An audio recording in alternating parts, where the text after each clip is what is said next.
আসসালামু আলাইকুম ভিউয়ার্স, আশা করি সবাই ভালো আছেন। ভিউয়ার্স, প্রতিদিনের ন্যায় আজকে নতুন আরও একটি বিষয় নিয়ে আপনাদের সাথে আছি।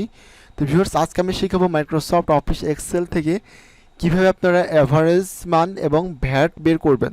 তো ভিউয়ার্স, খুব সহজভাবে আমরা কিন্তু কাজগুলো শেখাচ্ছি। তো যারা এখন আগের ভিডিওগুলো দেখেন, অবশ্যই আগের ভিডিওগুলো দেখবেন এবং ঘরে বসে কম্পিউটার শিখবেন। তো ভিউয়ার্স, আপনারা অবগত আছেন যে আমরা জব কোর্স নামে একটা কোর্স শুরু করেছি, যেখানে আমরা মাইক্রোসফট অফিস ওয়ার্ডের টোটাল ভিডিও আপলোড করেছি।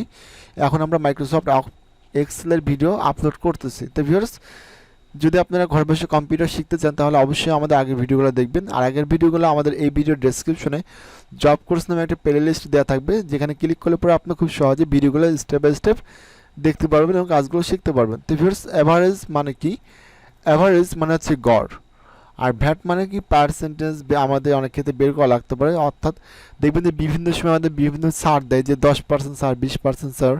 সেই বিষয়গুলো বের করতে গেলে কিন্তু আমাদের এই ভ্যাটটা প্রয়োজন। আর অ্যাভারেজ মানটা কি? অ্যাভারেজ মানে হচ্ছে গড় মান। এটা আমাদের কখন প্রয়োজন? এটা হচ্ছে সাধারণত আমাদের রেজাল্ট শিট তৈরি করতে গেলে লাগে। অর্থাৎ যখন আমরা গ্রেড সিস্টেম রেজাল্ট শিট বের করব তখন আমাদের অ্যাভারেজ মানটা লাগবে। তো ভিউয়ার্স, দেখতে পাচ্ছেন যে এটা মনে করেন যে কোনো একটা শ্রেণীকক্ষের কোনো কয়েকজন স্টুডেন্টের টোটাল মার্ক দেওয়া আছে। ওকে, তো এখন আমরা হচ্ছে এখান থেকে কিছু মার্ক আমরা নিয়ে নিচ্ছি, কাট করে নিলাম।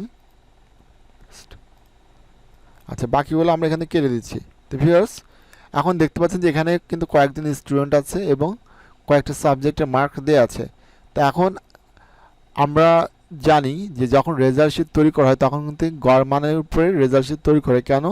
কারণ অনেক স্টুডেন্ট আছে যে কোনো সাবজেক্টে 80 পাচ্ছে, কোনটি 85, 70, 60, 40, 50।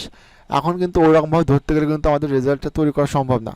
তখন আমাদের কি করতে হয়? আমাদের অ্যাভারেজ একটা মান বের করতে হয়, যে অ্যাভারেজে কত মান পেয়েছে। যদি অ্যাভারেজে সে 60 পায় তাহলে সে মাইনাস পাবে, যদি অ্যাভারেজে সে 70 পায় তাহলে সে গ্রেড পাবে। অর্থাৎ এরকমভাবে কিন্তু তখন আমাদের অনুপাতিকভাবে ভাগ করে কিন্তু রেজাল্টটা তৈরি করতে হয়। তো ভিউয়ার্স, এখন দেখাবো কীভাবে আপনারা এই অ্যাভারেজ ফর্মুলার সাহায্যে গড় মান বের করবেন। তো এইটা আমরা আড়াআড়িভাবে করতে পারি, লম্বালম্বিভাবে করতে পারি। তো এটা আমরা আড়াআড়িভাবে বের করি, যেহেতু আমাদের পরবর্তীতে আড়াআড়িভাবে প্রয়োজন হবে। তা আমরা সমান সমান দিব, দেওয়ার পরে লিখবো AVERAGE, অ্যাভারেজ দেখাবো, একটা ব্র্যাকেট ইউজ করব। এরপর ভিউয়ার্স, আমরা কার অ্যাভারেজ মান দেখতে যাচ্ছি? গড় মান। আমরা রহিমের গড় মান দেখতে যাচ্ছি, এই জন্য আমরা এই কলামটাকে নেব। তাহলে প্রথমত আমরা বি দ্বারা শুরু করব, B2। এরপরে কিবোর্ড থেকে আমরা ইস টু দিব, দেওয়ার পরে লাস্ট আমাদের কোন সাবজেক্ট আছে? ইসলাম সাবজেক্ট। কোথায় আছে? ইতে। তাহলে আমরা এখান থেকে E2 দিব। তা আপনাদের ফার্স্ট এবং লাস্ট যেখানে শুরু হবে সেই অনুপাত আপনারা দিবেন। যদি আপনাদের সি থেকে শুরু হয় তাহলে সি ইউজ করবেন, যদি আপনাদের এফ এ শেষ হয় তাহলে এফ ইউজ করবেন। অর্থাৎ দেখতে হবে আপনার শুরুটা কোন কলামে কোন রো থেকে এবং শেষটা কোন কলামে কোন রোতে, সেটা আপনারা খেয়াল করবেন। এবারে আমরা এখানে ব্র্যাকেট দেবো, দেওয়ার পর জাস্ট ইন্টার বাটন প্রেস করলাম। দেখতে পাচ্ছেন যে আমাদের এখানে অ্যাভারেজে 63 করে পাইছে। তার মানে কি? রেজাল্ট আসবে হচ্ছে A মাইনাস। ওকে, এরকমভাবে কিন্তু রেজাল্ট শিটটা তৈরি করা হয়। আচ্ছা, এরপর ভিউয়ার্স, আমি যদি একটা বের করার টান দেখবেন আমাদের সব কিছু কিন্তু অটোমেটিকলি চলে আসছে। অর্থাৎ এক্সেলটা কিন্তু খুবই সহজ একটা বিষয়। আচ্ছা, এখন আমরা দেখব কিভাবে আপনি ভ্যাট বের করবেন। ভ্যাটটা সাধারণত বড় একটা অ্যামাউন্টের উপরে আসতে পারে। দেখেন, আমি সাপোজ মনে করেন যে কোনো একটা প্রোডাক্টের মূল্য হচ্ছে 2000 টাকা। মনে করেন যে এই 2000 টাকা কোনো একটা পণ্যের মূল্য। এখন ওই দোকানদার বা ওই মালিক 20% ছাড়ে এই প্রোডাক্টটা সেল দিবে।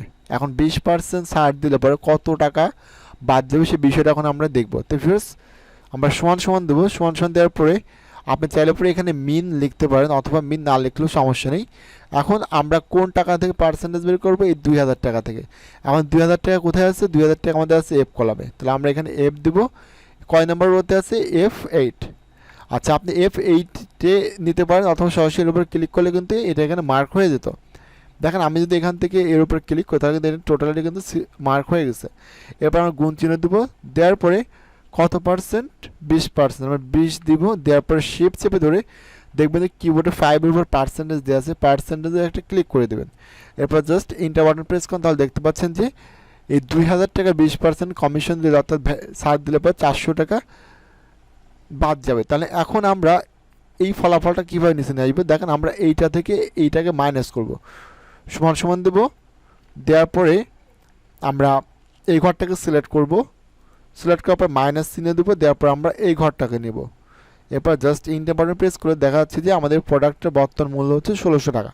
তো ভিউয়ার্স এরকমভাবে কিন্তু ভ্যাট বলেন আর পার্সেন্টেজ বলেন বের করতে হয়। তো আশা করি যে বিষয়টি আপনারা বুঝছেন। আর যদি ভিডিওটি আপনাদের ভালো লেগে থাকে তাহলে অবশ্যই আমাদের ইউটিউব চ্যানেলটিকে সাবস্ক্রাইব করবেন আর অবশ্যই একটা লাইক দিবেন যাতে আমি নতুন নতুন ভিডিও আপনাদের উপহার দিতে পারি। তো ভিউয়ার্স আজকে এই পর্যন্তই, সবাই ভালো থাকবেন, সুস্থ থাকবেন।